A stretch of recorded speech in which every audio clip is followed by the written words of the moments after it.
Manifestations. Man up. Manifestations. Man up. Manifestations. Man up. Manifestations. A place where we inform, build, and inspire. Manifestations. Man up. Manifestations. Man up. Manifestations. Man up. A place where we inform. Manifestations. A place where we inform, build, and inspire. You gotta eat what you kill. You gotta go out there, you gotta hunt for your meals. We all have that ability to connect with people, to be that motivational person in somebody's life. You gotta let people know there's certain lines you don't cross, and that there's gonna be consequences if you do. Man up. If you are an adult and you are in a relationship, that person's emotions are not your responsibility. Man up. Manifestations. Man up. Manifestations. Man up. Manifestations. A place where we inform, build, and inspire. The devil, during slavery, destroyed the masculinity or manhood of the so-called Negro. No man. No man. Right now you got to be trained all over again to be a man. When someone is obligated to do something, it is binding upon them to do it. And failure to do it causes reaction. Man up. Position make you rich. I don't have that type of richness. My richness is life forever. If that people knew that glorious path, if that people knew that glorious path, if that people knew that glorious path, then they would be more inclined to respect themselves. I'm not saying I'm going to rule the world or I'm going to change the world, but I guarantee that I will spark the brain that will change the world. And that's our job, is to spark somebody else watching us. A place where we inform, build, and inspire. Manifestations. Man up. Manifestations. Man up. Manifestations. Man up. A place where we inform. Manifestations. A place where we inform, build, and inspire. You want to tell me about yourself? Go get your friends. I'll tell you who you are based on who your friends are. Don't just live and die. That's an ugly existence. Make your life matter, make your life count. Live a life where people can actually mourn you for the things you left behind, not just because you were around and existed. We need strong black nuclear family. Yes. Yes. That's what it is. Mother, father, son, daughter, all in the same house with a focus on the family unit as a whole. We had Tulsa, Atlanta, New Jersey, Detroit. We had Rosewood. We had Black Wall Streets all over. The Republicans aren't for us, but the Democrats aren't for us either. And we should have no alliance to any political party. We only have alliance to what is in our own best interest. A place where we inform, build, and inspire. Manifestations. Man up. Manifestations. Man up. Manifestations. Man up. A place where we inform. Manifestations. A place where we inform, build, and inspire. At the end of the day, as men in the community, we must stand together and be counted, because people look to us for guidance, leadership, and protection. And if we are not about that business, we are not on our job. Here we have grown-ass man conversations in the spirit of that purpose. Anthony Malcolm, Bobby Drake, Major Gage. We are. This is Manifestations 2020. Manifestations. Man up. Manifestations. A place where we inform, build, and inspire.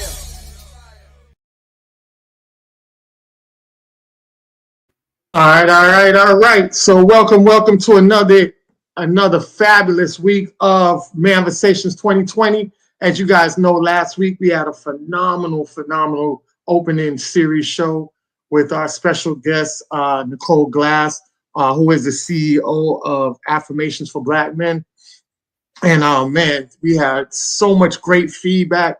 Thank you all to all the listeners and the followers out there. Man, the feedback was just phenomenal, man. So we definitely want to thank Nicole for that, and definitely thank Bobby Drake for putting that into fruition and giving us one heck of a show to start off with. So definitely going to continue on that energy and that vibe. We have a phenomenal show this week. Today, as you guys know, with the topic is the importance of starting off the New Year's on the right foot, right? On the right path. Our elders used to say the right foot. But it's very important that you start in that direction on a positive note. A lot of times we talk about being business minded. And if you guys ever know, if you're in sales and marketing, or you're in the realms of a business, you know that the foundation of your business is pretty critical in the first quarter of the year. You know, it's one of the important quarters of the year, because if you start the year off strong, you pretty much are going to finish strong, because you're going to have your lows in the middle of the year that's going to carry you. So you have a bulk of your business should be conducted in the first quarter. That way, the second and third quarter is going to be the wave, the steady wave riding, right? And the lows and the dips. But if you start off real high, by the time you go to the lows, it pretty much balances out till you hit your high point again, which would be the fourth quarter, which is ending out the year on a strong note. So it's very important that you treat your life just like how these businesses are operated. So you definitely want to come out here. You want to be strong. You want to get everything in a positive mindset and work your way in a dynamic foundation that keeps you on a high note. So that way, when you encounter the low notes going through that journey of that year, you're already balanced out, because you started off such on a high note. Now, imagine you start off on a low note and then you hit the lows. You're way, way below, and that's where you enter in the negative zone, especially on the business side. So you get the negative, which is the red. Your body operates the same way. When you're too low, you're in the red. And when you're in the red, you basically attract energy that you don't want. You're always trauma bonding with the wrong people. You're interacting with the wrong people. You're getting encounters with the wrong people. Everything around you just feels bad and real bad. And as Manversations, this topic and this platform is really about, giving people the aspiration and the energy and the life and the comfort of having that self-esteem so high that you don't fall into that negative realm. Because we always talk about how men are 3 times more likely to commit suicide. And a lot of times when you get to that level of life, you're pretty much in the low red area of your life. And we don't want you to get to that point, because everybody's life is pretty much valuable. You're the reason why you're here. Remember, you beat out 1 million of your siblings to fertilize that egg. So you already started off being born as a winner, so treat your life and your thought process as a winner. And that's what we want to do here. So let's get into it, fellas. Anything y'all want to add on to that before we get into it? I'm just still trying to figure out how we suing people for diss records, but that's just me. I'm just trying to figure it out. You know what I mean? This guy. Well, I mean, if it goes on the realms of the show, you don't want to start off the year on the negative. I'm just saying, right? You start the year off on the negative. Yeah. Because the Super Bowl is right in the first quarter, so that boy can't take no L's. Aubrey, sit your ass down, bro. It's not working. It's not working, fam. Like, dude, I've never seen a black man trapped, a white woman trapped in the body of a black man like Drake. Jesus, what are we doing? Yeah. Karen I'm Arbery. gonna hold my tongue on that one. I can go kind of low with that, but I'm gonna chill for now. I'm just saying, gang. God, this guy. Just know that there's ammunition. It's not that I can't fire nothing. There's plenty of ammo there. I'm just trying not to go to them guns this time. I hear you, dog. dog. The high road for a change. But damn. Yeah, definitely crazy out here, man. This man. Wow, dog. Definitely. Yeah. When they say that that strong men make easy times make weak men, and weak men make hard times. Yeah, boy, you're really seeing that right now, because man, true. Man, what are we doing? Oh, true. All right, so definitely want to start off with something I saw the other, well, actually recently. People, I don't know if you guys seen, but people are losing their minds out of rage because TikTok is being banned and is being shut down. And I understand that at some point, a lot of people have made a lot of revenue off of TikTok. A lot of people gained a lot of information from TikTok because TikTok was not censored, because it wasn't ran by the government in the US. As we could see that we had Mark Zuckerberg came out and did like I want to say like a Dateline type interview or something like that, where he talked about how the previous administration that's going out the door,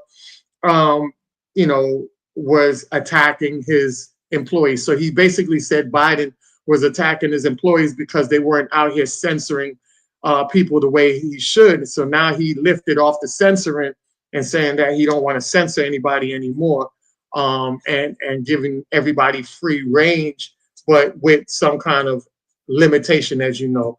But it just goes to show you that the government has their hands in things and they want to censor a lot of stuff. And because they can't censor stuff like TikTok, a lot of people have been losing their minds. I've seen memes like this going around. I don't know if you guys seen it, but there's memes like this going around and things like that in that nature.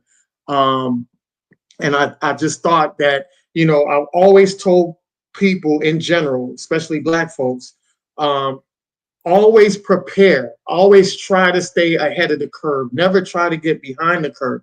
Because if you are a person who relies on something that's controlled by somebody else, when somebody hits the switch to shut it off, your whole livelihood is crashed. And that's what we're seeing. We're seeing a lot of people crashing out right now.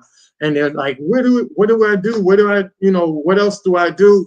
How am I going to survive? And, people are really spazzing out about this. Like, people are really whining like kids. And shout out to the Black dude. And this is so courageous of this Black gentleman who created Fanbase, right? And Fanbase is an app that he created that is similar to TikTok. And what it is, he made it so in such a way that you can import all your content and your profiles onto the platform. So it's like a basic move over and come to my platform.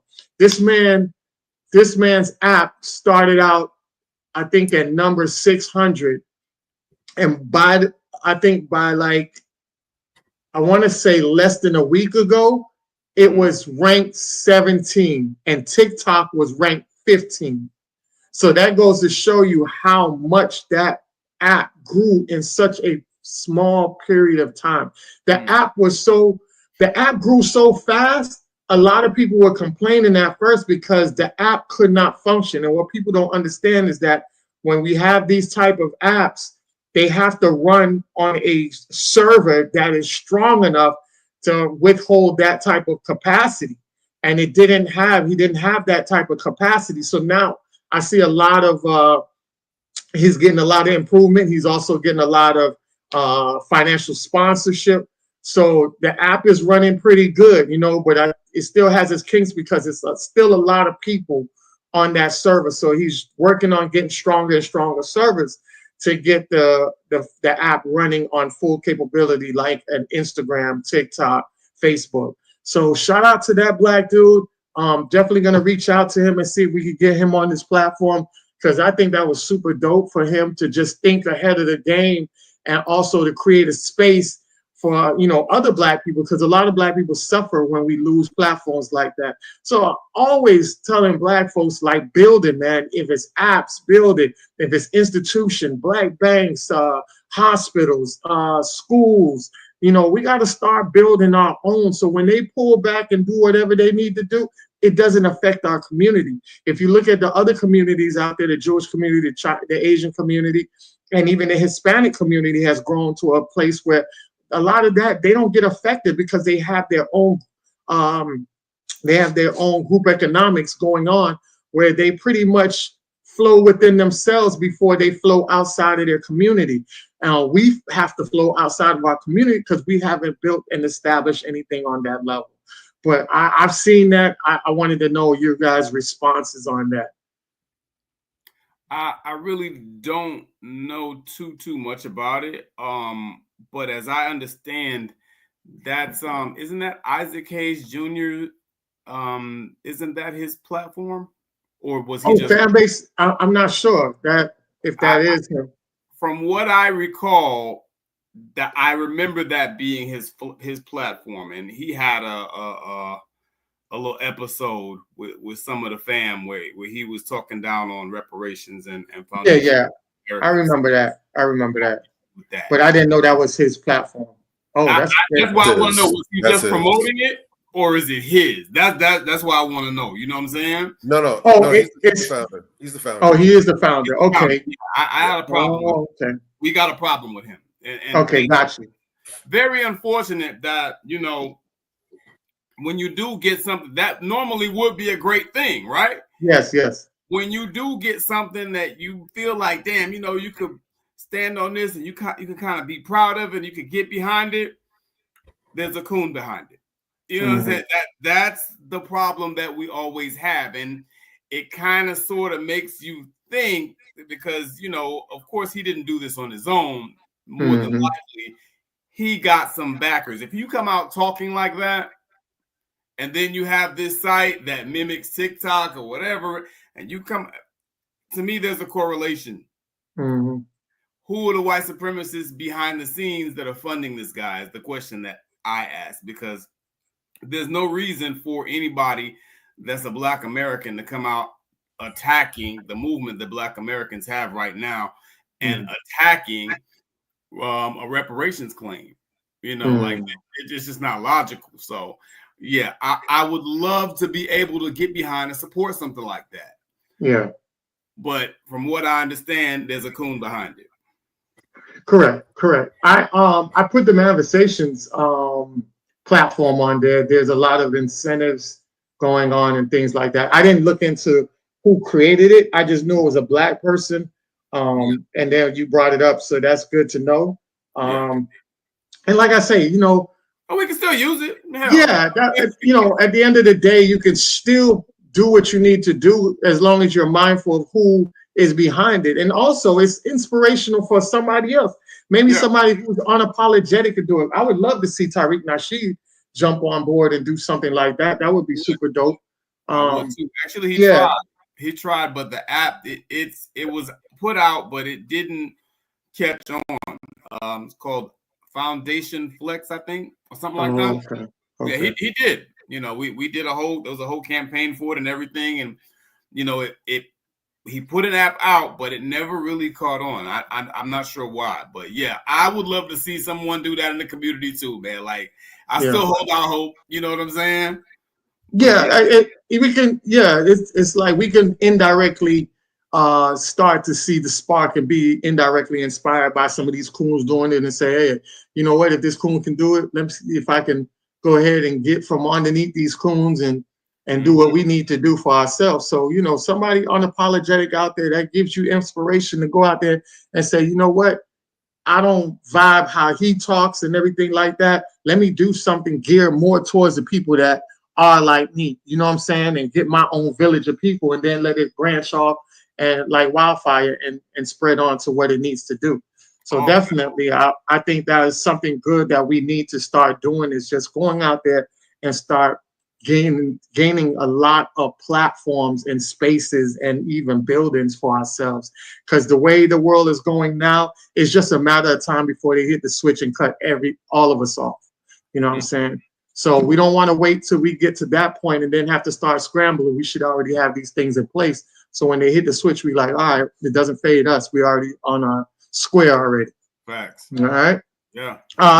Something I also saw was a black man created this. It's the fastest growing app in helping men overcome breakups using the push-up protocol from a world heavyweight boxing champion. So I think that's isn't that what's his name from England? Nope, that's Deontay. Who's it? Deontay Wilder. Isn't he from England? No. Nope. Oh, I thought that's the Bronx. That's the Bronze Bomber right there. Yeah. Why? Don't he got an English accent? No. No. Oh, I don't know why I thought he had an English accent. No, his name is Deontay. Shit, he sound like no. Well, I thought he lived in England. I thought he was over there from England or something like that. I didn't know if he was. I don't mean he's foundational black, but I thought he was from that. Like he lived in that region. We have foundational blacks that's all over the world. I just thought he was in that region.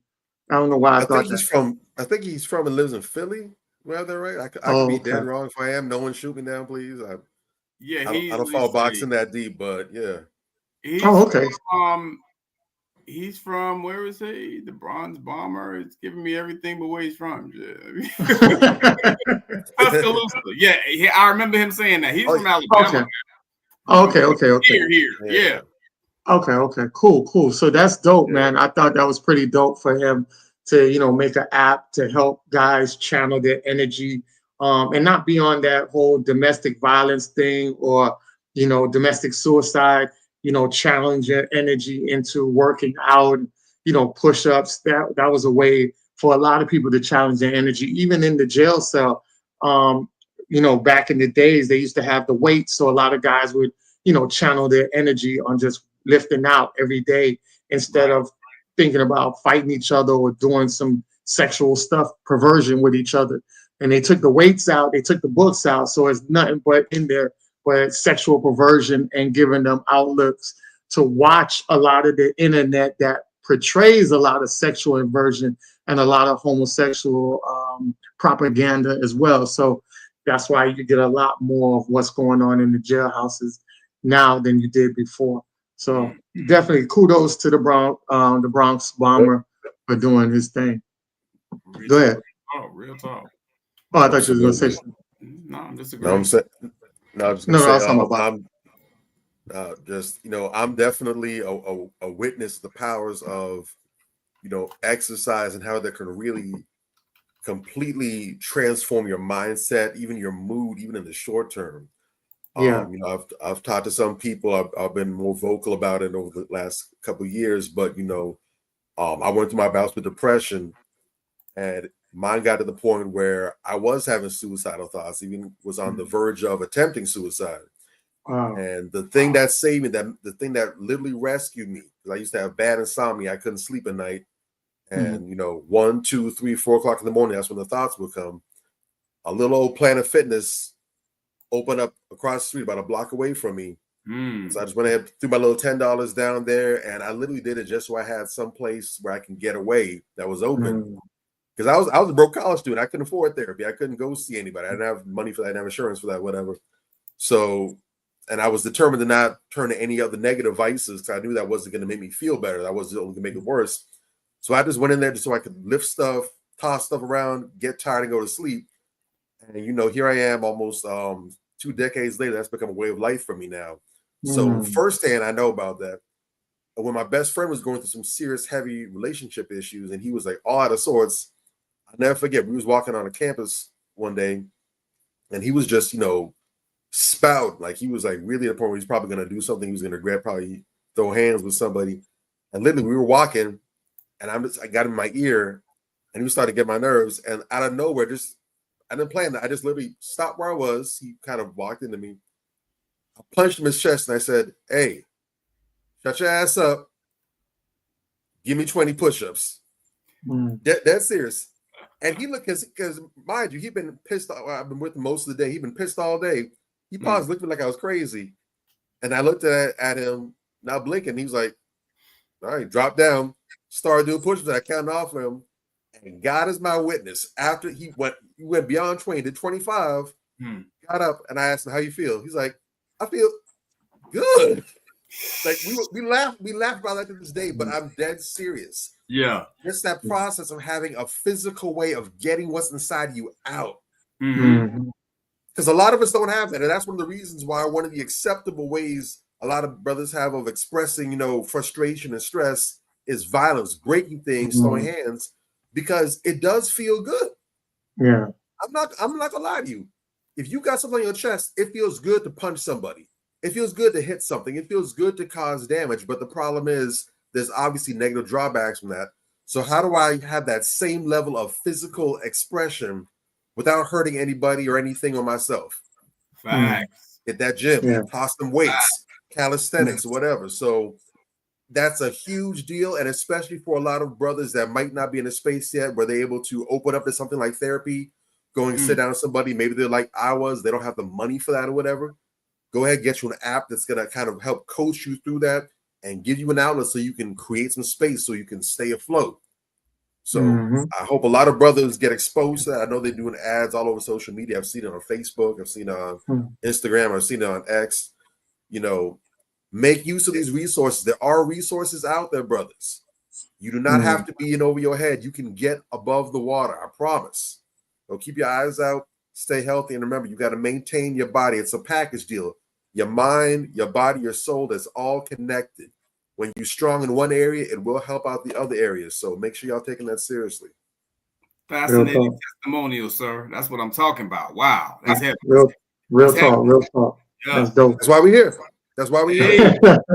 That's why we're here. All right. So moving on to our first topic of the day, which is celebrities trending news, right? So in celebrities trending news, we have Lauren London will receive $5.6 million from Nipsey Hussle's estate for the care of their son. She will also receive 50% equity of his Marathon clothing company. Super dope, man. Those wealth that he left behind. And this is what we talk about when we say creating generational wealth for your children. So even when you're not here, your children are still financially, able to succeed. They're financially settled and secured. So super dope for Nipsey to put all that stuff in, and even his brother and family members that are alive to make and overseeing that happens and flows, real smooth through the process. So shout out to that, definitely. Next in the celebrity news is, okay, so we talked about Drake earlier. So now we got academics accuses LeBron of cheating on his wife with Drake's help, right? So they go into it and they say academics accuse LeBron James of cheating on his wife. Savannah claims Drake allegedly helped him do it. One of his live streams earlier this week, academics left off a round of unconfirmed rumors that the four-time NBA champion has allegedly been stepping out on his wife while hanging out with Drizzy in Toronto. According to AK, his unconfirmed source in Toronto alleged the six guy provided women for James, and that the two former friends allegedly ran two-man experiences together where they both had sex with a woman at the same time. Where he's basically saying two-man is a chain. Back in our days, we call that a train. So he said, yo, LeBron, I talked to enough whores in Canada. I've talked to enough people. Maybe Drake will keep teasing it. Let me just tell you what I've heard, said AK. Yo, LeBron, you and Drake used to go on two-mans, okay? You've been cheating on your goddamn wife. Drake used to facilitate the hoes, and basically, essentially, you can't dance to the song about him being a pedophile. He used to supply you with bitches. I'm sorry, my nigga. And then goes on to say, he continued, if I'm Drake, I'll snitch on you too. Sorry, buddy. You can't do that. No, you've been living a lie and everybody been thinking you're the perfect guy. But when you come to Canada, I know some of them whores. when you come to Canada, you come to certain places. I'm supplying you with the white women you love. You don't even like black chicks, white women. I'm the guy. And I seen he also put up something with a video of Pusha T, and Pusha T had a song out, and in one of the lines of the song he said, I seen LeBron with a white woman, something like that. I'm paraphrasing, but he claimed that even Pusha T was the first one to push it out there, not Drake. So I saw that, I was like, oh gosh, when do we get them, the manhood? Like, where do we run so low that niggas become like new age bitches? Like, this is crazy to me. You know what I mean? Listen, man, I don't even know where to begin. My head is exploding. I wish you would have had the video. I'm gonna do a separate video where I'm gonna use the video, because yeah, when you say it, it's one thing, but you have to really hear the video and see how this dude is spazzing out. He's almost foaming at the mouth when he says it. You was cheating on your fucking wife. You Drake supplied you the bitches. Like, this nigga is, yo. Get Drake's balls out your jaws, nigga. Like, I don't know when this dude became Drake's personal ball tickler. You understand what I'm saying? But god damn, you talk about OV ho, bruh. What? It's so much wrong. I don't even know where to start. First of all, this beef has nothing to do with you, academics. It has nothing to do with your fat chunky ass, bro. Facts. Nothing. Stay out of it. This is between Drake and the man that Drake has tattooed on his body. Oh, my bad. Drake and LeBron James, because he has more than one man tattooed on his body. That's a whole other conversation. This is a weird dude. Yeah, not even. This is a weird dude. So this ain't between Drake and LeBron. This is still between Drake and Kendrick. He now trying to fight everybody else but the dude that whooped him.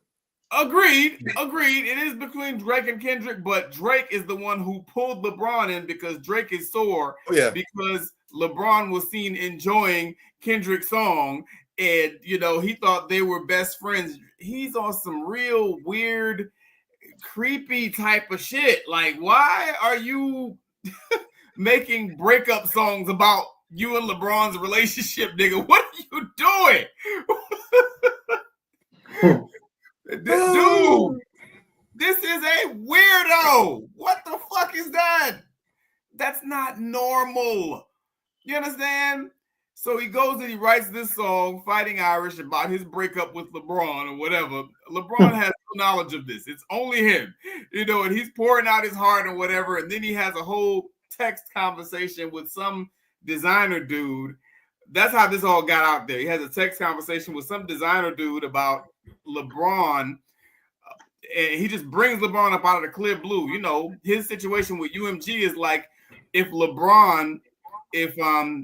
Nike was funding a campaign about LeBron cheating on his wife. What? Those two things are similar in his little mind.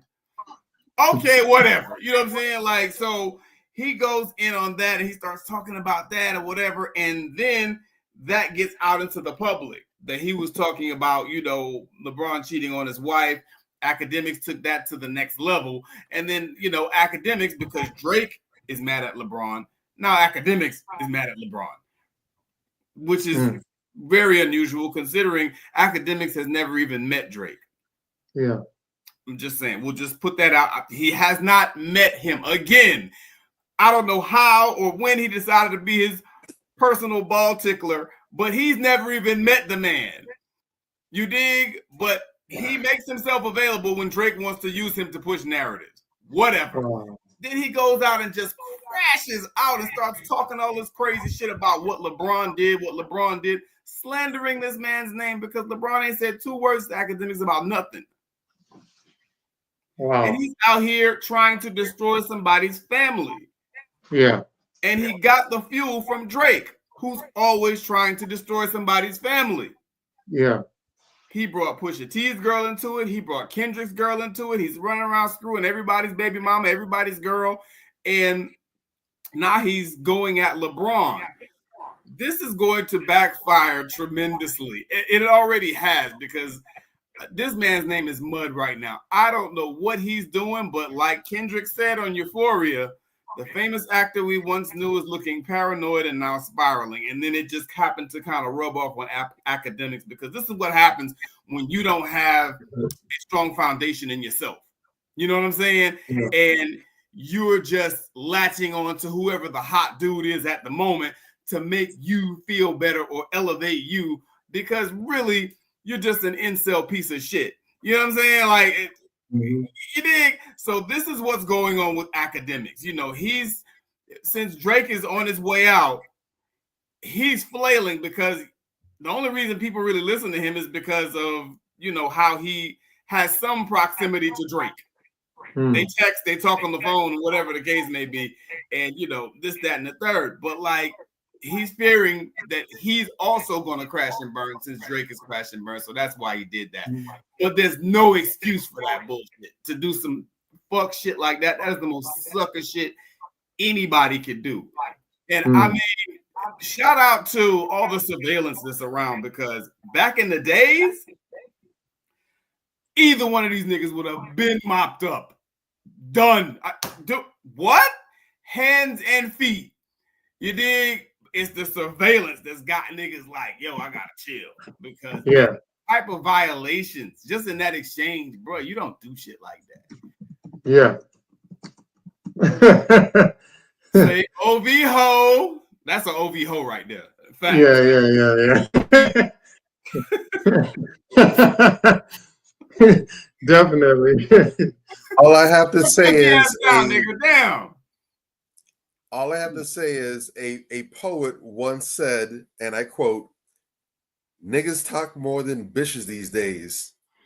Just let that shit sink in, huh? Niggas talk more than bitches these days. Facts. Matter of fact, oh, that was Aubrey. Ah! Oh. Mr. Graham, is that you over there? Man. Damn, ain't that funny how time flies? Woo. Wow. Man.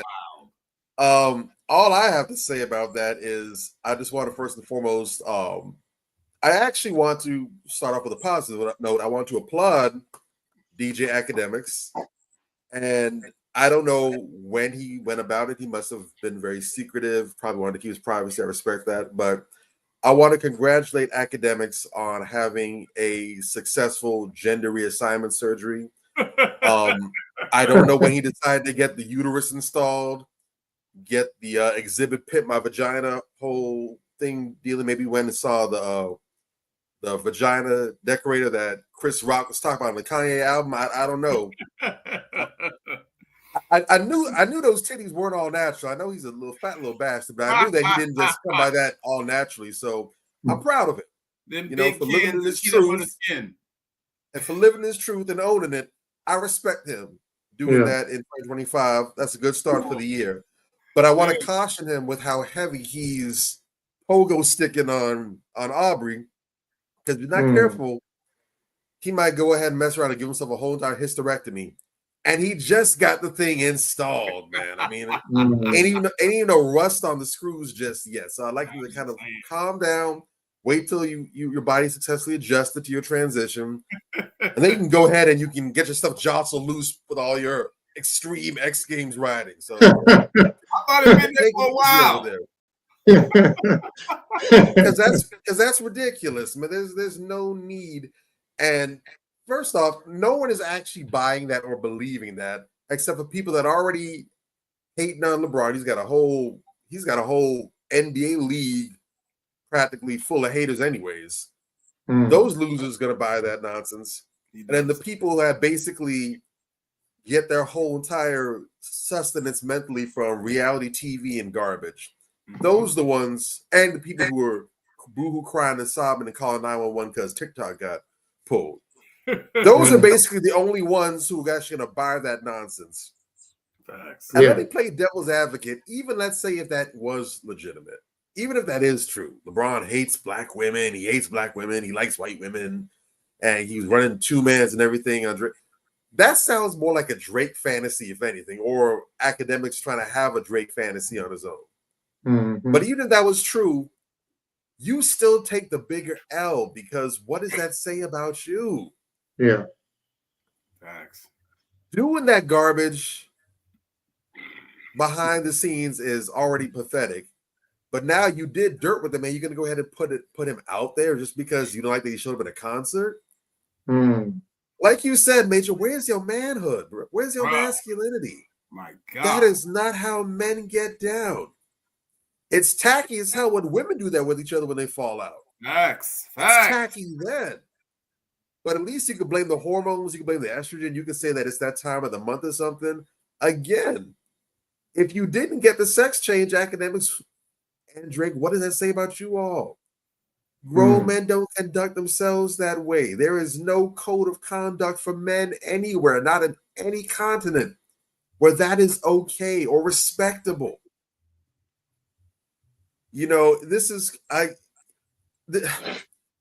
what really leads me to believe that everything that Kendrick was saying about Drake is on the level. Yes, because Drake got super clowned and run into the dirt by Push. Push really flexed on him, really showed who he was on Drake. And Drake ain't spaz and crash out like this. Nah, he was salty. He was a little bitter female dog about it, but he ain't really spazzed out about it. This man loses his whole entire composure, throwing caution to the wind with it. You don't do that behind false allegations.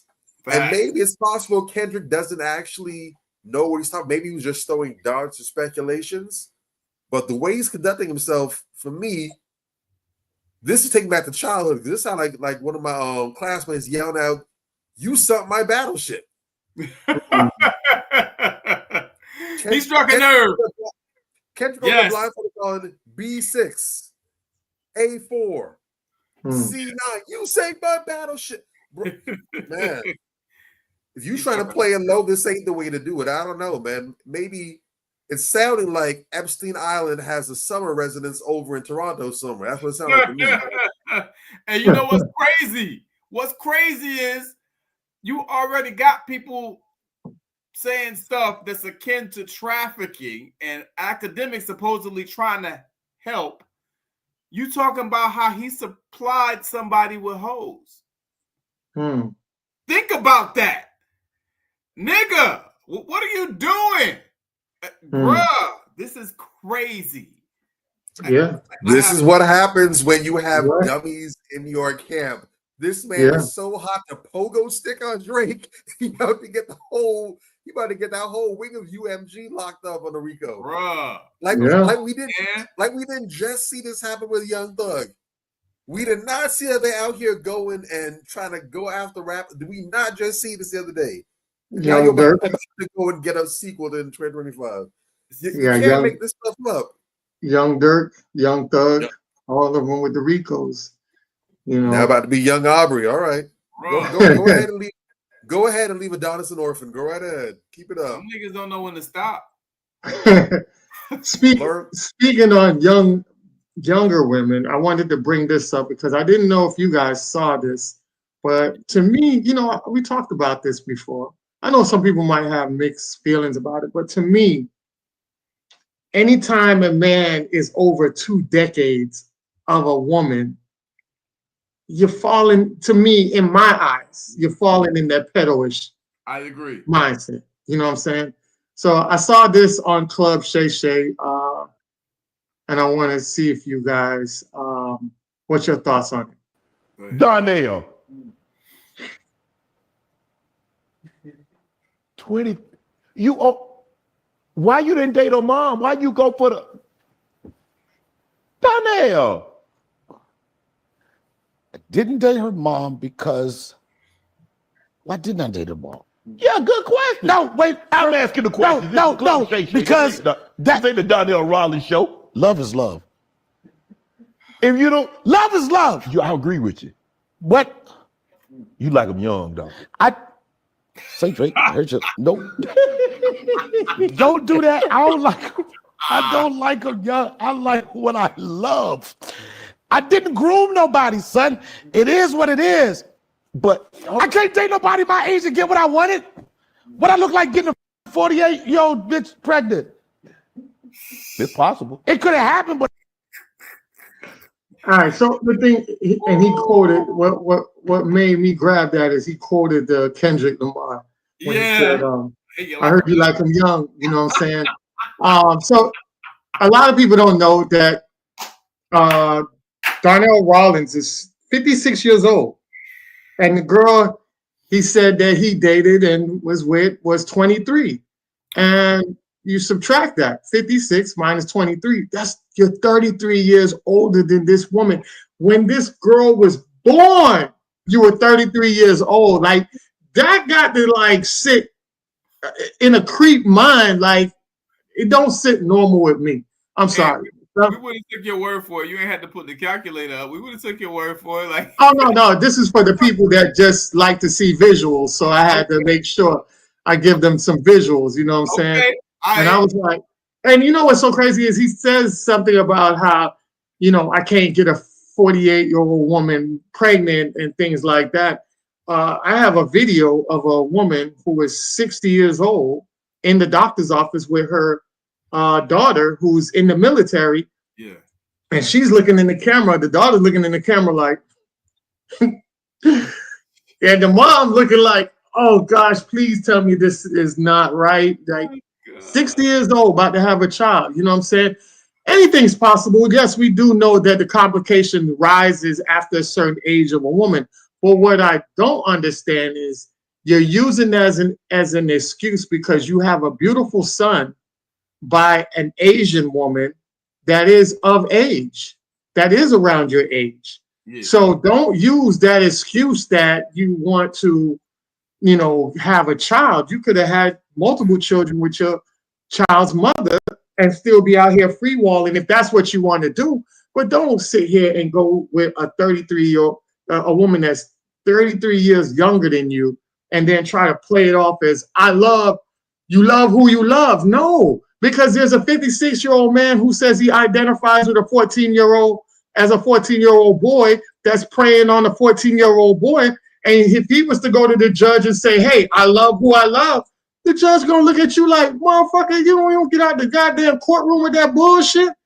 Like, no, we don't justify stuff like that. And I thought it was very despicable. You know what I'm saying? And I was like, come on, man, like, please. As celebrities, dogs, you get to a certain level where it's not about you no more. Start pushing the image forward of making sure you're a great example for people. I hate when people sit back and say, I didn't sign up to be a role model. Yeah, the minute you wanted stardom, that's when you have stepped in the light of being a role model. If you didn't want stardom, then shit, don't be a star. You have the option to say, you know what, I'm not going to do this. Don't care how much money they paying me. I'm not signing up for that. No, you want the money. It comes with that side of it. So, and I said, and we talk about, you know, pogo stick riding with the Drake and academics. But to me, I think deep down, I know Rollins really much thanks Dave Chappelle for his career. But at the same time, you don't have to, it feels like you're copying him. You know, David Chappelle has an Asian wife, and then you come and get an Asian child, baby moms, and, you know, everything you do is pretty much in the realms of that. Like, even when you got into it with, what's his name, Corey Holcomb, at the show when he was talking about Dave Chappelle, and then you jumped in and that made a big thing too.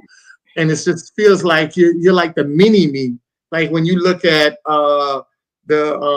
what's the Michael Myers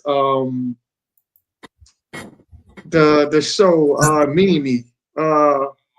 Austin Powers. Austin Powers. Yes, the Austin Powers, right?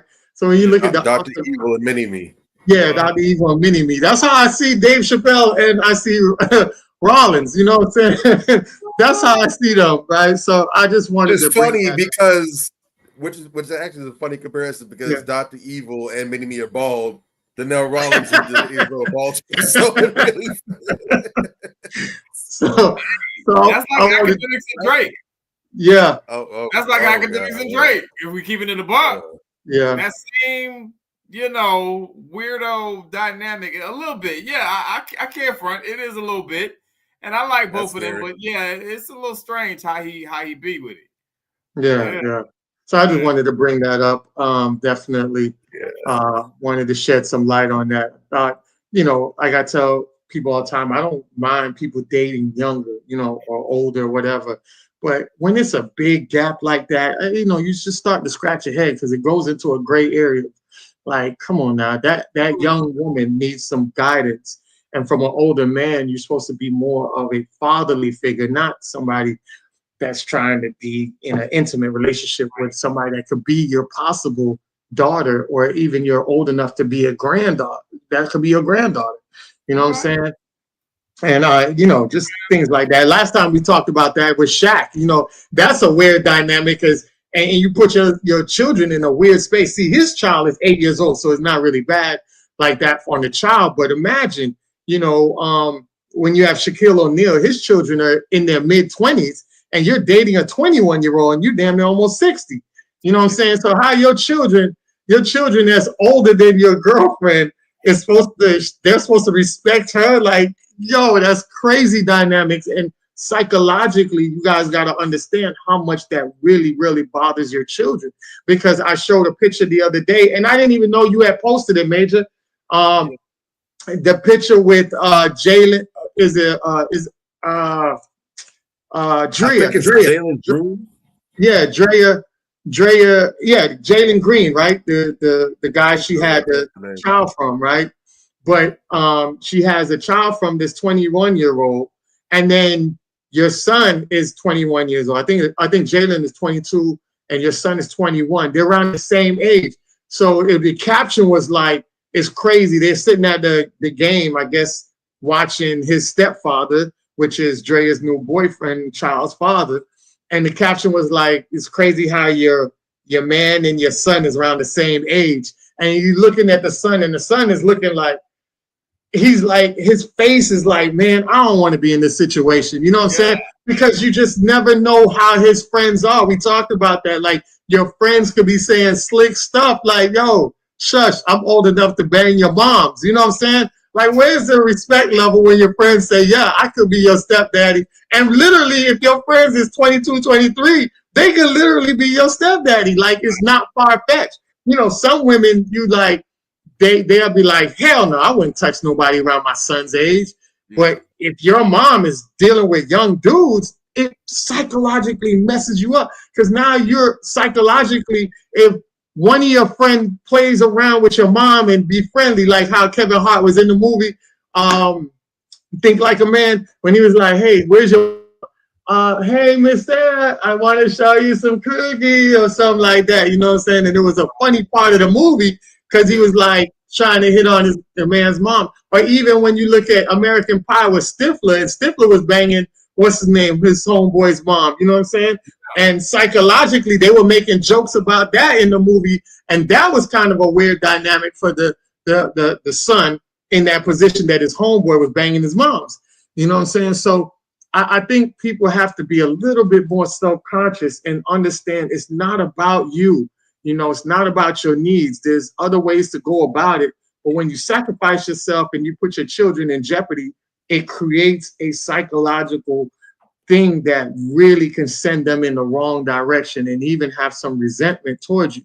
Because if you are a Black woman, in that case, he might be like, man, I don't want to deal with no Black woman, because if they're on some shit like that, I'd rather go to another side. You know what I'm saying? Even though all races of women have done trifling stuff like that, but it just shows you sometimes it goes into the dynamics of where they push back and want to be rebellious. Because even when I just found out recently through my peoples that Malcolm X's daughter had went and married or was dealing with a white man, really? just to be rebellious against Malcolm X.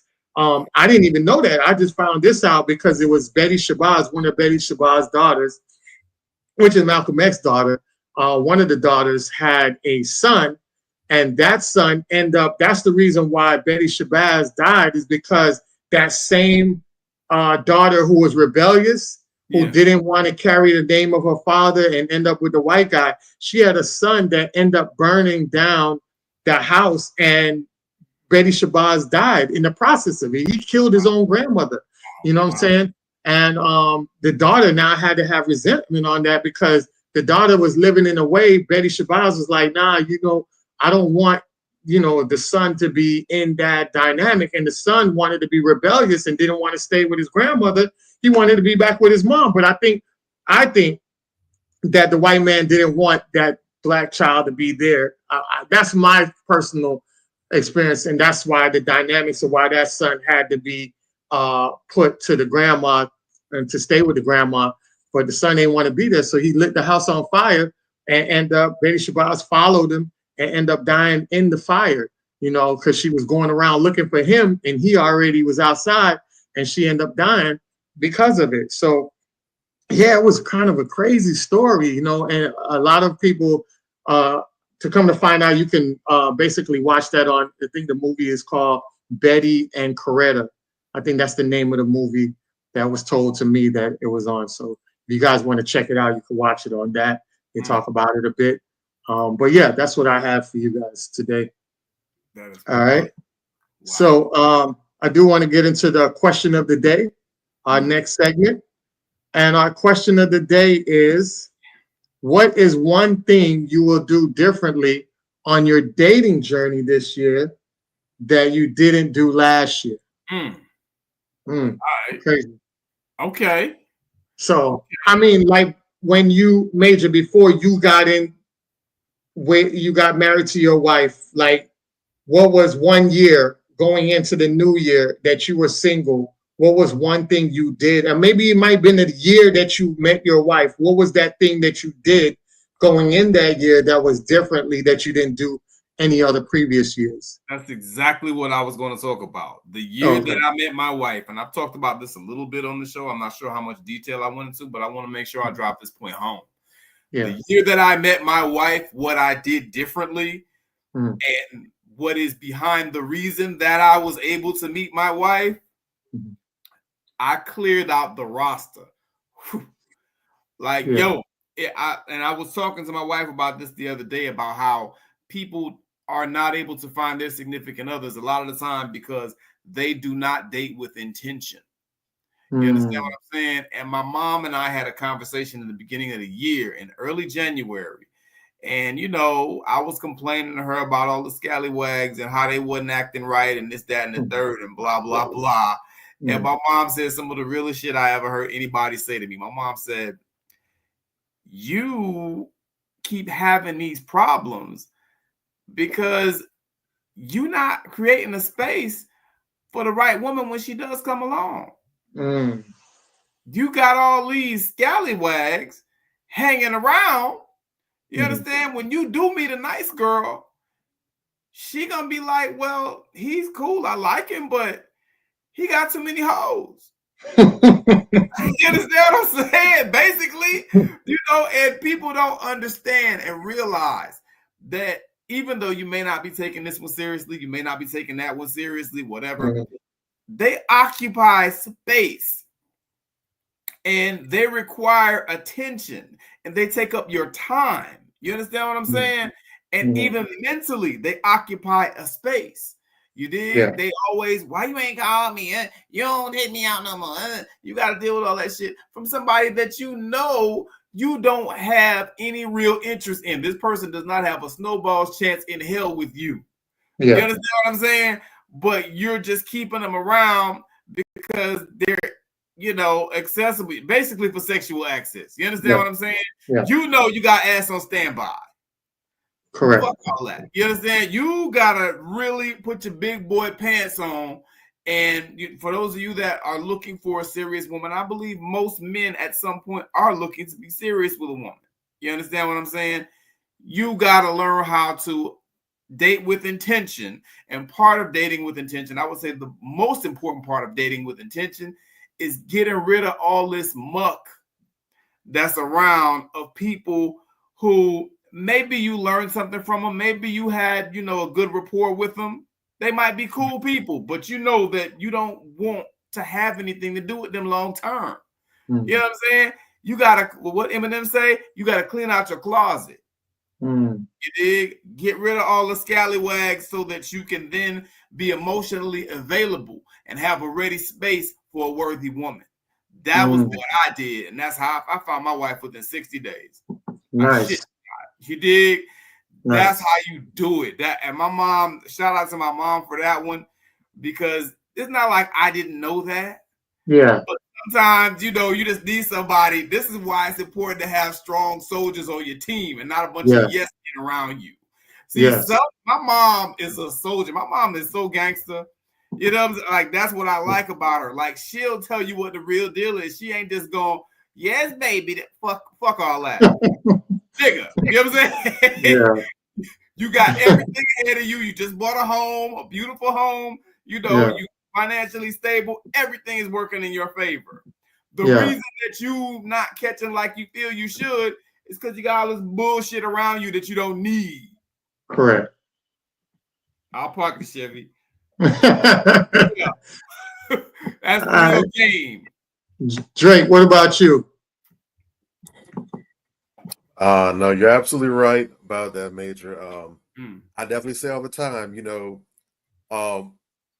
if your parking space got a vehicle already in it, don't matter if it's a Maybach or if it's a rinky-dink old bicycle. Yeah. Any other car come by, gonna keep on pushing. It is. I take it. That's the thing about it. An occupied space is an occupied space. It doesn't discriminate between whether it's a Honda in there, whether it's a Volkswagen, whether it's a moped, hell, if it's a skateboard. So, if you're concerned about getting especially if you're specific, if you're discriminating about the kind of vehicle you want parked in your space, you can only get a proper vehicle in there if the space is not already occupied. Yeah. So, it behooves you to be serious about it. And that's one of the reasons why, for men and women alike, I personally am not a co-signer of this whole dating multiple people at once. Yeah. You're just trying to be out there on the social scene, if you're just trying to, date around, meet people, or if you're one of those folks that, they're still figuring out their dating goals or what have you, then by all means, go ahead. That's fun. As long as all the cards are played on the table face up, you're not being disingenuous about it. You're not hiding or you're lying, including lies of omission. That's a big game people like to play. Well, I never said that you're the only person I was dating. Yeah, but you didn't say that you were dating others as well. Especially if you knew that the person that you were seeing, that might have been an issue for them. That's true. So again, and remember, that's the kind of energy that you're leading with, that you're building with, and you're bringing that in the relationship, and then you wonder why you get certain ingredients or why certain things come out in the mix. So be mindful of that, but definitely intentionality is key. I've been very big on that. But one of the things that I'm personally doing this year, and I kind of started a little bit last year, but one of the things that my whole mindset for this year period, I have for the most part the same goals that I had last year. I got I think probably about a good 60% of the items on my to-do list for last year achieved. Some were within my control, some were outside of my control. But this year, I'm definitely looking to try and tackle everything that I said last year with more intensity. And my mindset for the big changes for me, my mindset this year is all in. 2 words, all in. I'm to the best of my ability. I'm trying to tackle that whole concept of, if you knew that whatever you were to do tomorrow that you set your mind on, that you could not fail, what would you do? My goal is to live that with everything I'm doing. So I'm trying to be super intentional about everything I'm doing, everything I'm setting sights on. I'm hell bent on being at an even different level. I'm trying to be in a different planet. Forget level. I'm hell bent on being in a completely different planet come this time next year. So as far as dating goes, one of the things I'm taking upon myself doing is being out there more. So one of the things is, I've definitely I haven't kept my eyes closed to any avenues, online dating, in-person dating, meeting people, what have you. Definitely been open with that. But this year, I'm making it a point to be even more visible, more out and about. So I personally set a benchmark for myself. I need to be at least 2 events per month this year. That's what I need to do. Dang. So with all and not even dating events per se, just being out there, some events, a party here or there, a gathering in a lounge, something aside from things that I normally do anyways, because it's not like I'm inside the house 24/7. But I'm not talking about going out and catching a UFC fight or watching a boxing pay-per-view somewhere with some crew. I'm talking about actually being out to a social event, you cop a ticket, a concert, what have you. So that's my agenda for this year as far as that goes. Go out there, be in the space, soak up the energy, meet people. Did a bit of that on New Year's for the first time in a few years. I actually went out for New Year's. Nice. That was a great occasion. Nice views, nice little rooftop spot with a pool and everything. Great DJing, great atmosphere. Met some people, talked to some people. No romance, but just networking, parlay. Had a good time. Rescued a sister that was way too lit. Kind of babysat her, made sure she was good. We ended up having a great conversation. Me and a friend were talking. Great vibes, great moments, great occasion, and it was a wonderful way to set off the new year. So I made a point to start the year off the way that I wanted to go. So I'm all in with that. So God willing, by December 31st, I will have at least been to 24 different events for the year. And of course, I'm trying to go above that. So that's what I'm doing. Trying to be out there, be intentional. And of course, like they say up in New York, if you see something, say something. Say something. Man. So I think that for me is getting a mentor. I remember I'm very open with my journey. I had got a mentor, and shout out to David Burris. I would love to have him on here, but I know his schedule. He told me his schedule is very conflicting. But I would have loved to have him on here to show some guys some extra opportunities and extra outlets that they could have went to definitely get on that right path. I took one of his relationship courses. It was basically to strengthen me up in, fine tune me in a lot of ways. And sometimes, we go in thinking that it's something to fix somebody negative, but a lot of times when you go in there, a lot of y'all, even when you think you know a lot, there's still some things that you say, oh, I didn't even realize it from that angle, because a lot of times you go into these spaces and you're seeing things from a third person instead of your first person everyday visual. So when you see in a third person, you kind of like, oh, it's like you looking outside to watch how you're performing or listening to how you may have been, moving, and you're saying, damn, I move like that. And you hear other testimonies from other people, and you're like, oh, shoot, we're in a similar boat. And then you work on that. You work on yourself, and you get better. Group therapy is a great thing. You can have individual therapy, and you can have group therapy. And it's so great, man, because you're learning from other people that's also being vulnerable in that space with you. So I learned a lot in that process that made me so much more refined of the person that I am. And then I went from dating with just dating, and then dating with a purpose. And there's a difference between dating and dating with a purpose. And once you start realizing that, you're realizing in dating, you just want to date just to be dating as just a social activity. But when you're dating with a purpose, you start doing more analyzing. And like Major always talk about, you go into more of a vetting mode, because you're not trying to take up anybody in your space. You're looking for a specific person to basically fulfill and carry on that journey with.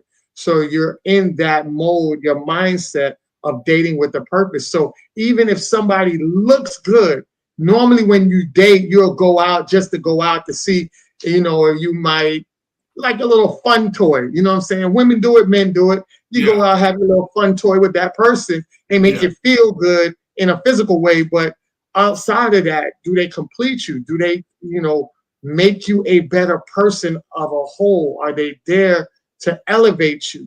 So not everybody in the dating scene will do that. But when you're dating with a purpose, you more than likely will find a person that is going to do everything that you want them to do. So that process was pretty dope, entering that year for me. And, just vibing up and being where I'm at now. I love it. I love the process that I went through. And definitely, man, I can see myself 2026 should be the date that I get married, you know. Definitely walking on that process of it, you know what I mean? So definitely I would definitely want to be engaged before the year is out. I see it. I'm like, so that means he gonna pop the question this year. So yeah. So this the year. Hurry up! I need another wedding to go to, man. I was looking fresh and made. I was looking fresh and made this wedding. I need another one. Yeah, I got you. And just laying the foundation as a whole. You know what I'm saying? Nice house, brand new car, new job. Everything is just flourishing newly. So it doesn't seem like you having anything old into something new. So, you know, I try to encourage a lot of young men, you know, especially around our age, you know, you should be on that mindset of really dialing down to look and be specific about what you want and not waste time with women, because a lot of times you can get with a woman and have fun with her, and things can go all the way left. You can get this woman pregnant and you don't want to be with this woman at all. Now that's a whole different situation, a whole different dynamic. And just whenever a man gets another woman, whenever a man gets a woman he does not want pregnant, it like sends his world, it shifts his world into saying, I destroyed myself. I'm not happy. And now you have resentment on the woman, you have resentment on this unborn child. And it's just not a great place for men to be in. The most ultimate high you can get is creating life with a woman that you value, that values you. So it's like a reciprocal energy. You know what I'm saying? That kind of bonding and interaction takes you on another elevation. Like you end up wanting to be 10 times or 20 times greater of a man for your new wife, your new fiance, your new girlfriend, or your child that you're bringing into the world. You know what I'm saying? And that family, you're like, yo, I'm putting my family on my back. I'm gonna work 3 jobs if I have to, or whatever the case may be, because I want to make sure they're good. It's the energy when you love somebody, that energy, that motivation as a man goes through the roof. When you're with somebody that you don't like, even when you get a car you don't like, when you get a car, your credit messed up and you can't get the car you want, and you get another car and then you got to pay utmost payments for it, and you don't want that joint, it's the most irritating stuff you can ever do when you're driving that car to, from work, wherever. You're like in your head like, oh gosh, every time the monthly payments come, you cringe up, your face, you know, all that stuff, and you just like, oh, I don't even feel like paying my bills. I should just let this car get repo. But when you go up and you save, you have a plan, you look into the car you want, you get your credit right.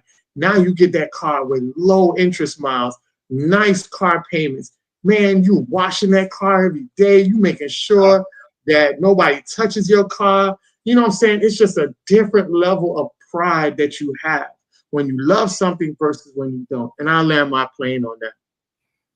Bruh, just before you move on to the next topic, I just want to recap one thing right there, because you was spitting, you was cooking. Yeah. I just want to put it out there. This whole thing where we're just knocking women up and women are just getting knocked up by people that we don't intend to share a life with, that is a cycle that we have to fucking break. It's immediately.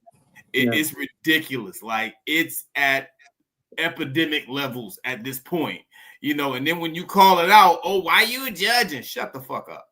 You know what I'm saying? Because it's not about judging. You know what I'm saying? It's about acknowledging a real problem that we have. And I'll park the Chevy. Go ahead. No, and that's a great point that you say, because now I can add on top of that. On the other side, fellas, you guys got to be very careful, because you might have great intentions, right? And you might really like that woman, and she don't really like you like that, but she might like your physical features. She might, a lot of times women look at you and they think of how their child would look, whether you're tall, whether you have the capacity, you know, your tone, whatever, the eyes, whatever it is, there might be something that she likes, that she sees genetically that she wants in her child, and she'll use you for a child. Once she gets the child, she'll call ass. So it's very important, like Major always stress on this platform, that you have to dial down into that vetting process heavy, because it will save you in the long run, and making sure that you don't end up with a woman or getting bamboozled by a woman because she is love bombing you. See, we talk about love bombing coming from men to women, but we don't talk about love bombing that women do to men. That's a watch yourself, Pastor. Yeah, that's an elephant in the room that we don't talk about. There's a lot of women out here that love bomb. You know what I'm saying? So fellas, you guys got to be careful and understand what real love is versus being love bombed as well. So it's a two-way street with that, and I'll land my plane on that. Oh, all right. All right. Because you get left with the bag. The hands are loaded. and that tactic works so well on men because unfortunately, a lot of us are not used to being properly loved or treated with value by women. Facts. Like I said, we talk about it all the time with women, but for a lot of dudes, a woman just showing him some attention, just really treating him like, you know, he's the sun, the stars, the moon, that's brand new territory. Mm. They can be So very strategic that with happens. it. Yeah. Right. So the sad thing is it usually doesn't take too much. So when that happens, it's very easy for dudes to get set up because they're like, wow, I've never had a woman look at me like this or treat me this way. Yeah. Shout out Travis Hunter. Yeah. Mm. All right, go ahead, Ant. I could go all day. I don't know. All right, let's get to our next topic. Our next topic is pretty good. All right, it's called Requesting Advice. I Need Help. All right, so we got a little advice here. Let's see if we can dissect it in our family, our Facebook family. Y'all can help us out. Type it in the chats if you guys want to say something about it, and we'll read it out loud. All right. All right. Let's get it. It says, hello. I have a situation that I need advice on how to handle. I've been married for 7 years to my husband. We both had children from a previous relationships. Most of the time, my husband lets me do the discipline with the children. He said multiple times he doesn't feel comfortable with whooping them because he didn't raise them from birth and don't want to come in beating on them or turning them to hate him. I don't agree. The most recent incident I need advice on is my preteen daughter been very disrespectful multiple times to me, other sibling, to me and other siblings, and to him. We both talked to her about correcting her actions. I've whooped her tirelessly. She is very nonchalant about everything and says she understands. He got so mad that he asked me if I would leave her with a family member while we went as a family to attend a holiday tradition we always do. He said he doesn't want a disrespectful child to be rewarded and go anywhere with him until she correct her behavior. I told her she messed up and need to apologize, but she barely made progress. I asked him to have another talk with her. He refused. I asked a few of my family if she could stay, but they are busy. So now I choose to stay at home with her. He is not happy with the decision I made, but what else can I really do? All right, fellas, what you think? What advice would you give her? Ooh, wow, that's heavy stuff right there. So I'm trying to understand the problem, because why she's old enough to stay home by herself. What does she mean about she decided to stay home with her? How old is this child? She's 17, right? They say preteen. So I'm thinking 12, 11, 12. Preteen teens is like 13 and up. So I'm thinking like 11, 12. Bring it back up real quick. Let me just go over it again because I'm not understanding the exact because she's asking, you know, you could stay she chose to stay home with her. So the child, they want some place where the child to live. Is that what I'm getting?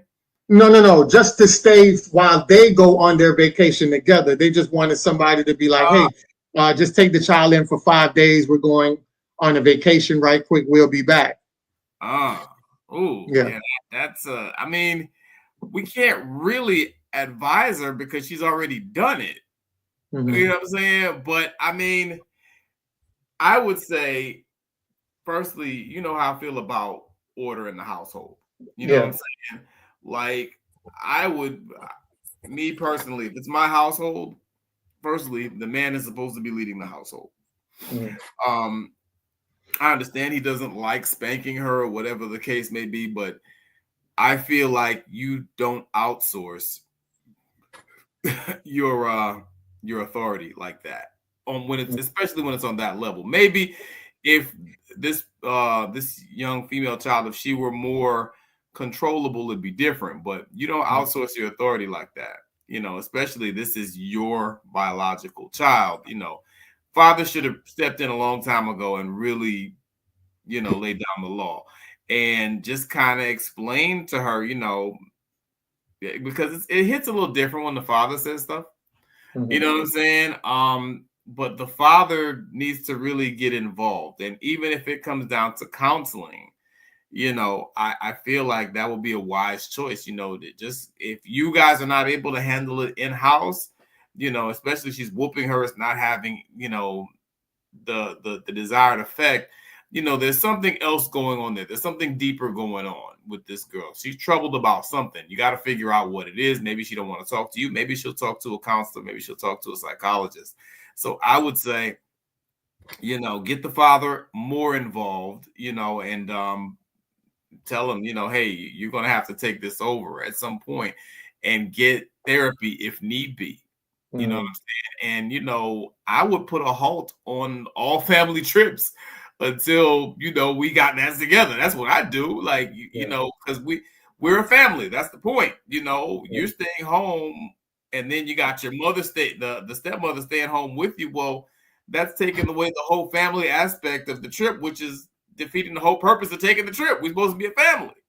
You know what I'm saying? So, like, I would do those three things. You know, I would just put a halt on all trips and, you know, all things of that nature, you know, outings even, you know, hey, and have a talk with her. Look, if you can't behave right, we can't, you know, we can't be out together. You know, you guys got to explain it like that sometimes, you know, just put everything in perspective. And I don't quite know how the young daughter feels about, you know, being left out. I don't know that she talked about how she feels specifically about being left out. So that's why it's a little hard to give a full analysis. But those are the three things that from hearing that, I would take some action on. And that's how I would do it. Okay. Drake, what you got? That's a very difficult one. It's also very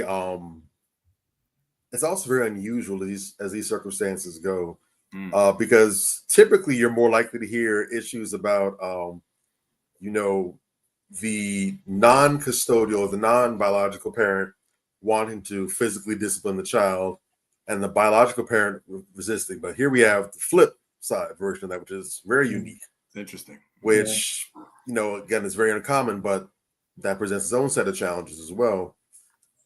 Most of the advice I would really give would really be to people who are not in a situation. And this is why it's so important before you go ahead and you connect yourselves together in the dating phase. You need to talk about values, philosophies, perspectives on things. What's your take on raising children? Do you believe in corporal punishment? Yes or no? Do you believe in physically, you know, disciplining your children or whatever? Do you believe in using other methods? Or in this case, if you both have children from separate relationships, you know, I believe in corporal punishment, and I believe that my husband should be able to have the same authority for disciplining my children as his own children. Are you okay with that? These conversations can go a long way to smoothing out some of these wrinkles and rough spots. And I'm here to suggest that most of the reasons why relationships these days dissolve, especially marriages, are because people aren't having conversations that matter. And I said this on another post last month and about something similar to this, but not the same thing. And I'm like, you know what?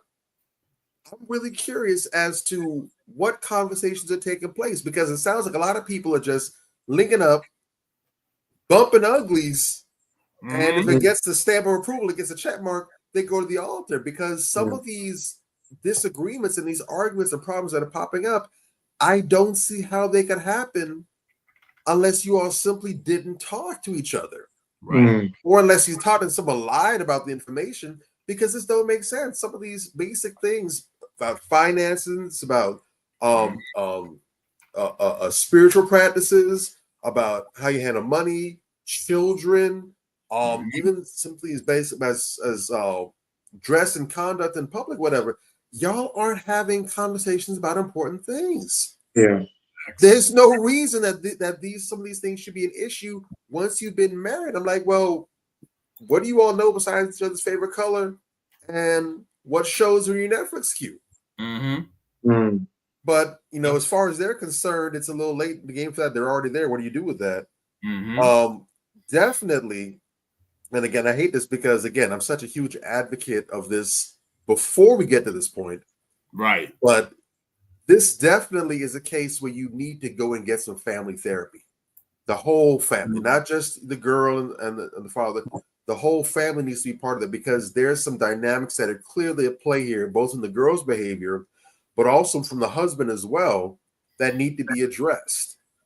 And I'm not saying that it should lead to any particular outcome, but they need to definitely look at all the tools that are on the table, but also so they can get to the root of the behavior. Because the funny thing is, he's so concerned about not wanting to physically discipline the children because he's afraid of them not liking him. But you got that situation already.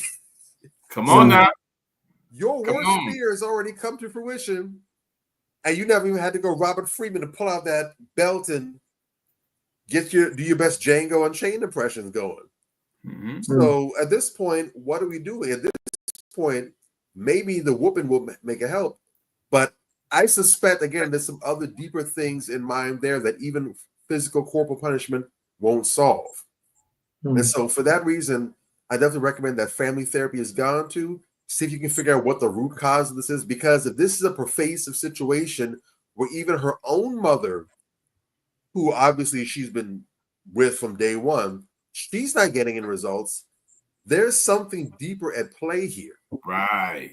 And so if you don't go ahead and break that down and get into that, then ultimately, no matter what steps you take, you're going to get a negative outcome. So they definitely need to go to family therapy ASAP, find a solid person, and see if you can really get to the root cause of this behavior so you can solve this going forward. Because rest assured, if it's not A, it's going to be B. If it's not B, it's going to be C.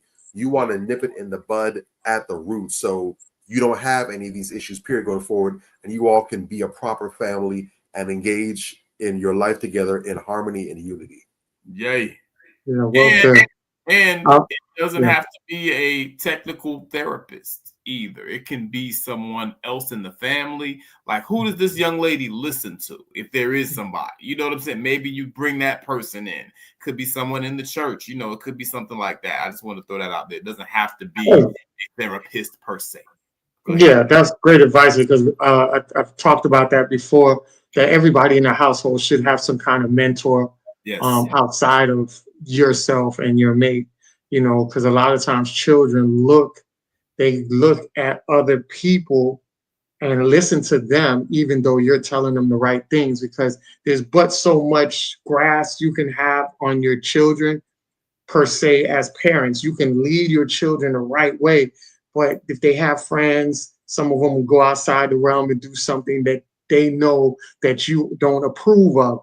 But if you have, an uncle, or like you say, somebody in the church, or mentors or therapists that can give them the extra guidance when they say, yeah, my mom says this and my dad says this, and they say, yeah, your mom and dad is right, and I'm telling you like this, and I, as a mentor or as an uncle, I'm telling you the way you're going to see that it's going to run you in a direction of your life that you don't want to be in. You're parents, they love you and they're teaching you right. So you have some outside sources that will co-sign the same, laws and responsibilities and boundaries that they will help enforce with you as well. So, just having that outside support like that, just make sure you get everybody in the household should have it, from the adults to the children.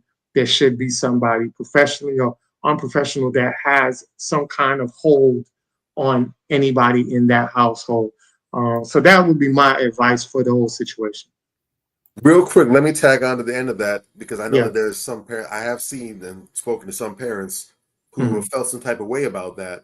And let me just say that just because your child might not necessarily be listening to you once they get to a certain point, especially once they hit the teenage years, or they might have someone else that's a bigger influence on them, that's not necessarily a bad thing. Your child is growing up. They've sat at your feet from the time they came out of the womb. They've heard you, they've listened to you, and the lessons that you've taught them, rightly or wrongly, will always be there with them. But as they're starting to grow up and they're getting close to adulthood, they're now trying to find their own identity, discover who they are. And so they're trying to find their own sources, their own places of wisdom that they can turn to, that they can identify with, or what have you. Now, sometimes they don't make the best choices as far as that goes. But if they find someone that they can resonate with, it's to your advantage to, instead of trying to fight against that, unless that source is detrimental. Like, unless the child's getting game from the local dope boy or whatever or something, it's to your best interest to go ahead and meet that person and get on the same page and get an understanding of who this person is, find out what it is that your child is gravitating towards them, and get on the same page. Because if you both are sincere about your care for your child, then you two are teammates. So it's to your best interest to go ahead and to help kind of play off each other, and not like you're trying to manipulate the child, but you want to ultimately make sure that your child's village is stable. Your child is out there now choosing people that are going to be part of their village. You want them to make the right choice, but you also want to make sure that all parties involved have the most information so you can properly pour into this child, and this child isn't trying to use this incorrectly to get away or have an excuse to not listen to mom or dad or whatever. So really work that to your advantage, and let your child also gain confidence in their ability to make those kind of decisions for themselves, because the time is coming when they're going to be out there by themselves. And they can always call mom or dad, however old they get, but they need to be able to trust and have confidence in their own decision-making skills and ability to choose for themselves. So you want to affirm that in them. You don't want to kind of fight them on that, but you want to give them that freedom to be able to make choices and to really prove to themselves, hey, I've got this, I'm growing up. And ultimately, remember, whatever decision they're making, a large part of that is based on what you've already taught them. So if you've been teaching for them correctly, you've been modeling for them correctly, then even if they get a little bit off in the choices, they're not going to waver too far off from that. So you should be somewhat confident that the person that they're listening to might not be you to the T, but they're not that different from you. And they're also going to help steer your child the right way. So build that village for your child, help them build that village for themselves, so you all can come together for your child's best interest. Well said. Yes. Well said. Absolutely. All right. So bringing it back to tonight's show, we definitely was talking about how, starting off on the right foot for the new year is so important. And we just want to give you a couple of things on here to try to help you with that and give you a little bit of guidance. So the first thing we're going to come across is make sure that you get organized, stay organized. Yes, this is basically everyone's New Year's resolution, whether it works or play, whether it's work or play. As you look to see how you can stay on track with your digital communication plan, first take a look at how you spend your workday, how much time you're spending on work tasks, and how much time gets taken away because of distractions. All right.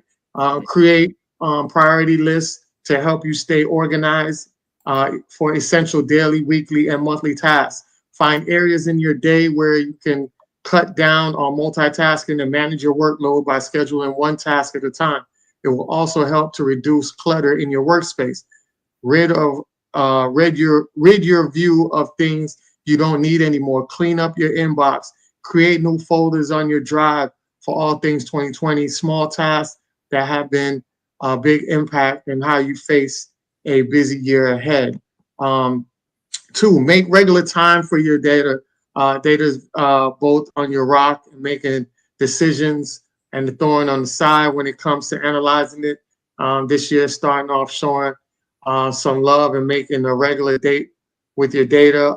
The aim is not that it becomes a more time-consuming task, but something that you are in tune with and you're able to pivot and develop new, easily ideas. Keeping your goals front and center. You know, once the ball starts rolling, it's easy to immerse yourself in the tactical side of things where you sometimes leave your goals and each tactic behind. And also you have connect with your audience, making sure that you are always keeping in contact with different people and just getting major things incorporated with that as well. You know, always making sure that you taking in advice, good advice and things like that, reciprocal energy that can help you out in the long run. You know, starting the year off on the right foot signifies the importance of beginning a new year with a positive momentum, setting a strong foundation for success by establishing healthy habits, proactively tackling goals and creating a positive mindset early on, which can significantly influence the overall trajectory of the year ahead. Essentially, it means to start with a proactive and focused approach to achieve your desired outcomes, and make sure that you guide through yourself with this list. Set realistic resolutions, make achievable goals that you align with your values and aspirations.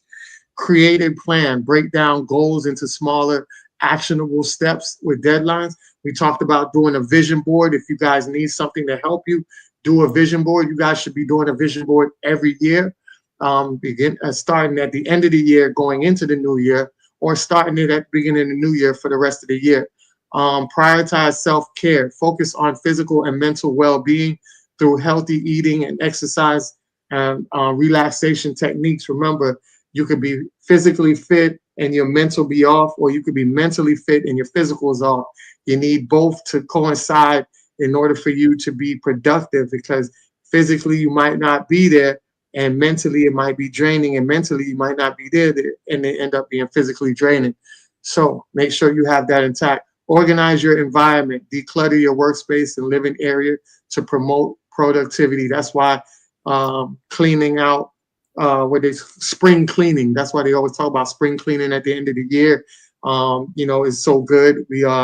I know a lot of people that give away a lot of clothes and a lot of things that they don't wear or need in their household around December, entering the new year's.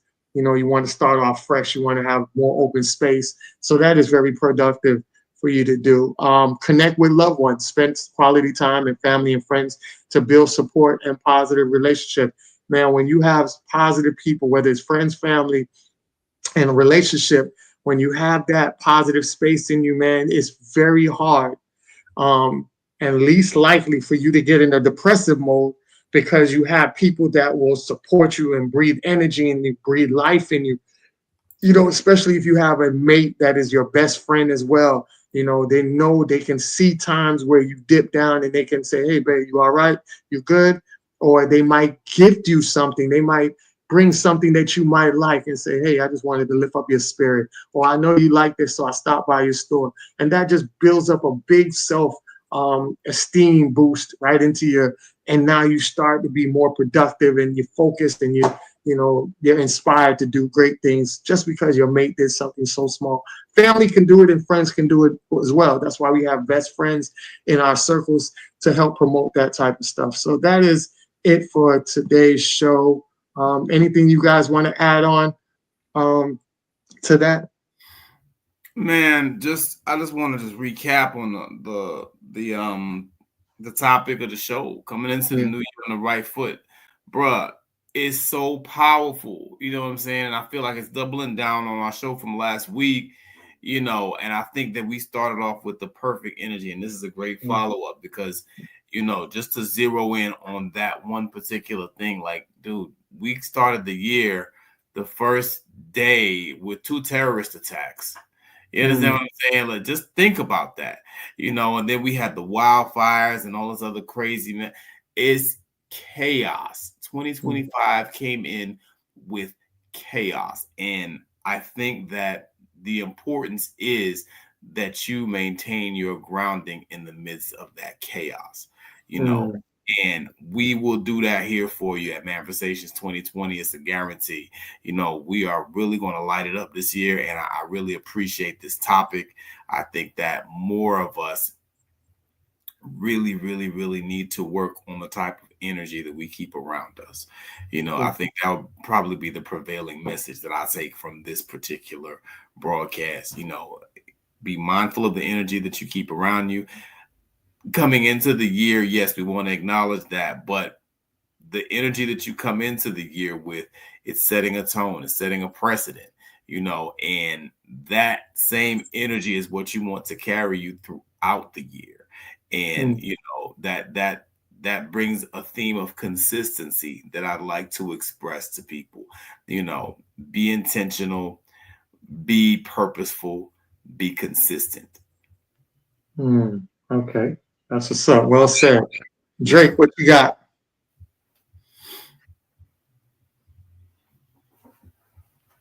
Can't hear you, bro. Can't hear you.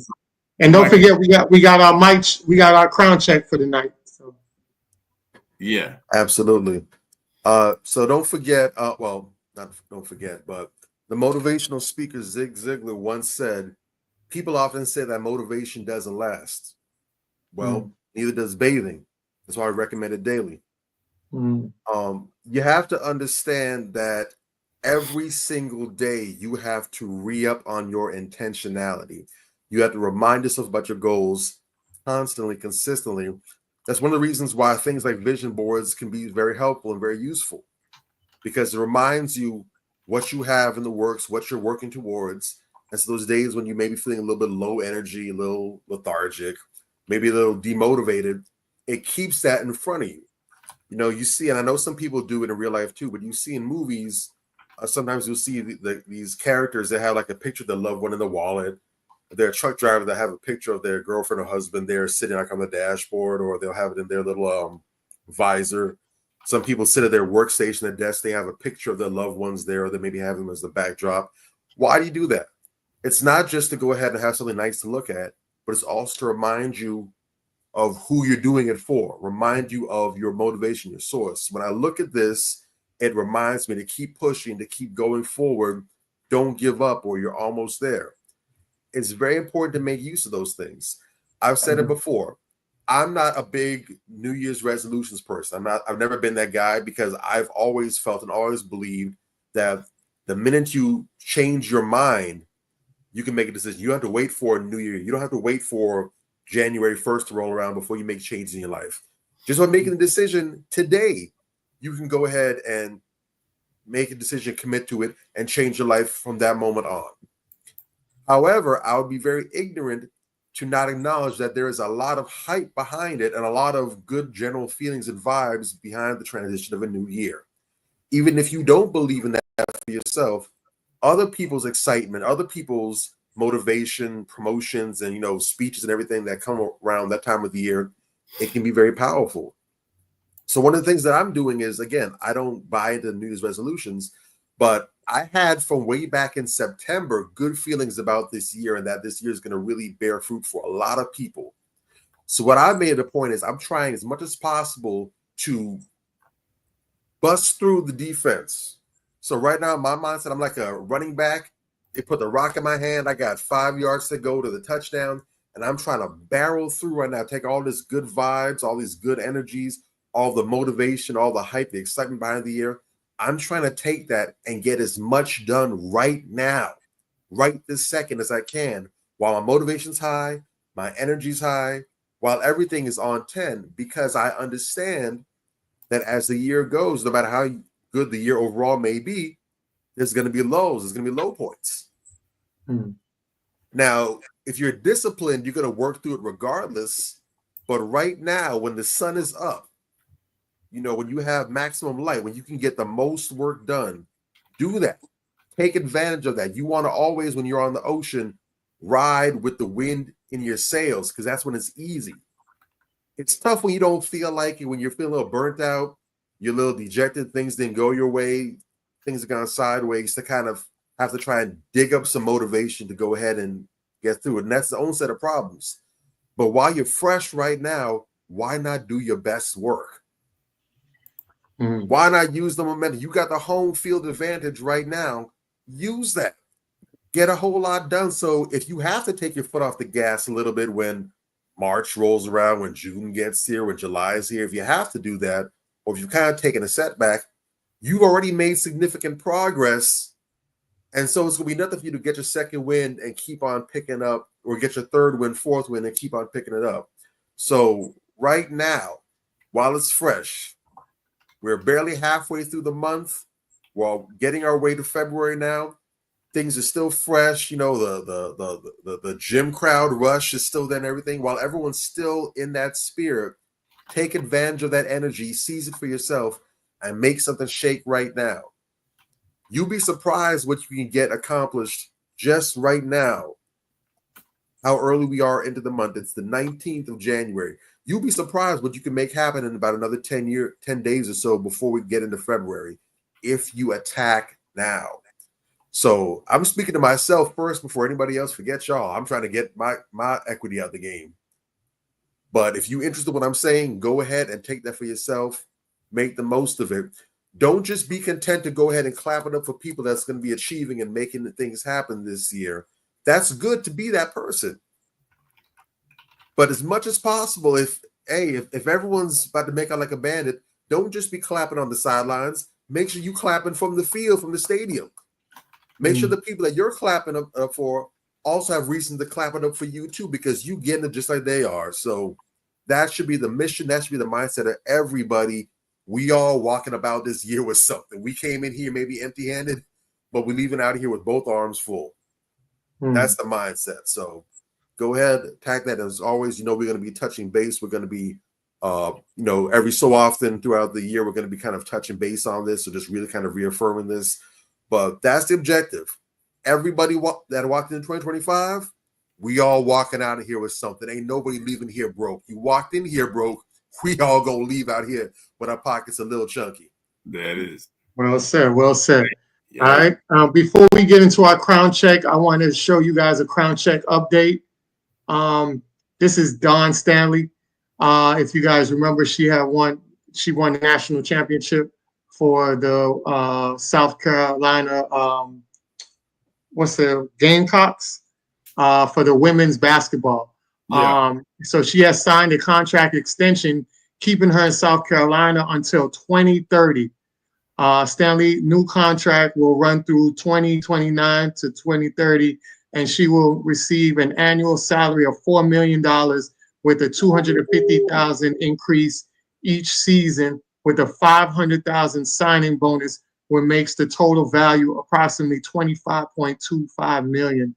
This is the first major contract move for South Carolina North Athletic Director Jermaine, who took over for Ray in the last month. Dawn Stanley is a once-in-a-generation coach who has made a tremendous impact on the University of South Carolina. And she has elevated the sport of women's basketball on the national level and here on campus. And I'm excited that she will be representing our university for many years to come. Shout out to her, Dawn, doing her thing. Black woman getting the credit she deserves and the money she deserves, boy. They only want to give the sisters the money, but she got the bag. So that's what's up. That's what's up. All right. So transition to our crown check for the night is definitely an honorable one. So we have here Tennessee's oldest beautician dies at 102. So we have remembering the life of a 102-year-old oldest living beautician, right? Wow. So who is she? So we have Callie, which is her name, was a hairstylist and beautician who had been doing this for almost her whole life. And yes, even up until she died in the year 2021, she still had clients. You would think that over 100 years, she would just sit down somewhere and enjoy grandchildren like many her age, but nope, not Miss Terrell. She simply loved what she did. she says, I worked. This is what I enjoy doing all my life. Ms. Terrell said back in 2018 in her interview on Channel 3 Memphis, she would have been 103 in November 2021 by the oldest daughter. Boyd said until her mother moved to Ohio last August, she continued to work whenever possible. She's been doing it for so many years. She only had a few customers. She usually worked on Fridays, and she did my hair and a few other people's hair for over 100 years. You know what I'm saying? Wow. And last, Boyd said her mother was always aware of current events. Boyd's favorite memories are simple conversations between the two.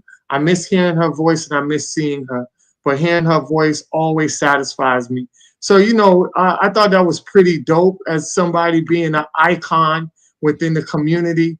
So Miss Kylie Terrell, Miss Kylie Terrell did a phenomenal job for over 102 years servicing the women. And, you know, when we talk about hairstyles, you know, it's also comes with self-esteem, pride. So, you know, having the enjoyment of doing that, making sure that every woman that came in her chair left more beautified than they came in, was something that was very impactful for the community and uplifted, because you feel, when you look good, you feel good. You know, that's one of the biggest sayings that always go around.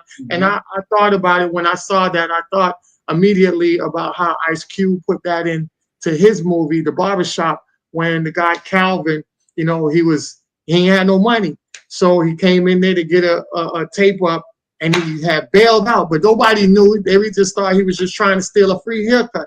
Come to find out, Calvin didn't have the money, and he had a daughter. He was just trying to feed his family, but he went out there to get a job, but he needed to look good. So he got the haircut, came back to Calvin and apologized for running out, told him the situation he had, and gave him the money that he owed him. Plus, he wanted to put on some tip for the inconvenience. And Calvin was like, nah, you know, I understand what you're doing. He said, man, just take the money and do what you got to do for your daughter, which I thought was pretty dope, you know. But it just goes to show you that, you know, our presence, our hair, how we, you know, present ourselves, we get an energy, a boost, and we feel, and we go out there and we do what we need to do. And, you know, just for Calvin, just looking good, feeling good, he was able to land the job to get him the money he needed to get to supply himself and his family in the process. So shout out to Miss Kylie Terrell for doing such a wonderful job in the community. And that is our crown check for the night. That's it, man. I don't know how we even piggyback off of that. Yay. Y'all come back next week. Now you hear? Make sure you like, comment, and subscribe. Go ahead, Bobby. Yes. Take us I out. was gonna say blessings to Mrs. Terrell, man. I think probably still doing hair is part of what kept her going for so long too, and in the state, because, you know, I mean, if you fellas, we might not know too much, but have you ever seen that whole Harry Potter witchcraft the ladies be doing with their hair, the fingers and everything? You know, that's a lot of thinking right there. That's a lot of handwork, thinking, and a lot of cognitive work that you got to do that. I'm pretty sure that's helped keep her mind fresh, keep her mind, you know, active, her fingers nimble. I mean, you know, a lot of women complain about getting arthritis or their hands hurting, but she's 100+ doing that, probably with not too much difficulty. That really kept her brain and her body alive and really gave her something to look forward to. So it's important to find something you love and to stick with it, you know. But big ups to the Crown Check. We appreciate y'all rocking with us for yet another week. You know, we're going to be bringing more heat to y'all next week again. Make sure you like, share, subscribe, follow us on all platforms. We rocking our IG now. Again, I keep telling y'all, every year we doing it bigger and better. It's an evolution consistently. Make sure you click the bell icon and select all notifications. We will not bombard your timelines. But when we have new heat that's ready to go out to the family, including when we go live, you'll be the first to know, so you can jump with us and you can kick it with us live and in the flesh. Make sure you holler at all of us on different platforms. We have a lot of good stuff cooking up for y'all this year. I'm telling you, man, don't sleep. You're going to miss out. Catch y'all next week. Anthony Malcolm, Major Gage, Bobby Drake. Much love. Stay safe. Be well. We out. Manifestations. Man up. Manifestations. Man up. Manifestations. Man up. Manifestations. A place where we inform, build, and Man up. inspire. Manifestations. Man up. Manifestations. Man up. Manifestations. Man up. A place where we inform. Manifestations. A place where we inform, build, and Man up. inspire. You gotta eat what you kill. You gotta go out there, you gotta hunt for your meals. We all have that ability to connect with people, to be that motivational person Man up. in somebody's life. You gotta let people know there's certain lines you don't cross and that there's gonna be consequences if you do. Man up. If you are an adult and you are in a relationship, that person's emotions are not your responsibility. Man up. Manifestations. Man up. Manifestations. Man up. Manifestations. A place where we inform, build, and Man up. inspire. The devil during slavery destroyed the masculinity or manhood of the so-called Negro. No man. No man. Right now you got to be trained all over again to be a man. When someone is obligated to do something, it is binding upon them to do it. And failure to do it causes reaction. Man up. Position make you rich. I don't have that type of richness. My richness is life forever. If that people knew their glorious past, if that people knew their glorious past, if that people knew their glorious past, then they would be more inclined to respect themselves. I'm not saying I'm going to rule the world or I'm going to change the world, but I guarantee that I will spark the brain that will change the world. And that's our job, is to spark somebody else watching us. A place where we inform, build, and Man up. inspire. Manifestations. Man up. Manifestations. Man up. Manifestations. Man up. A place where we inform. A Manifestations. place where we inform, build, and Man up. inspire. You want to tell me about yourself? Go get your friends. I'll tell you who you are based on who your friends are. Don't just live and die. That's an ugly existence. Make your life matter, make your life count. Live a life where people can actually mourn you for the things you left behind, not just because you were around and existed. We need strong black nuclear family. Yes. Yes. That's what it is. Mother, father, son, daughter, all in the same house with a focus on the family unit as a whole. We had Tulsa, Atlanta, New Jersey, Rosewood. Detroit. We had Rosewood. We had Black Old town. Wall Streets all over. The Republicans aren't for us, but the Democrats aren't for us either. And we should have no alliance to any political party. We only have alliance to what is in our own best A interest. place where we inform, build, and inspire. Manifestations. Man up. Manifestations. Man up. Manifestations. Man up. A place where we inform. Manifestations.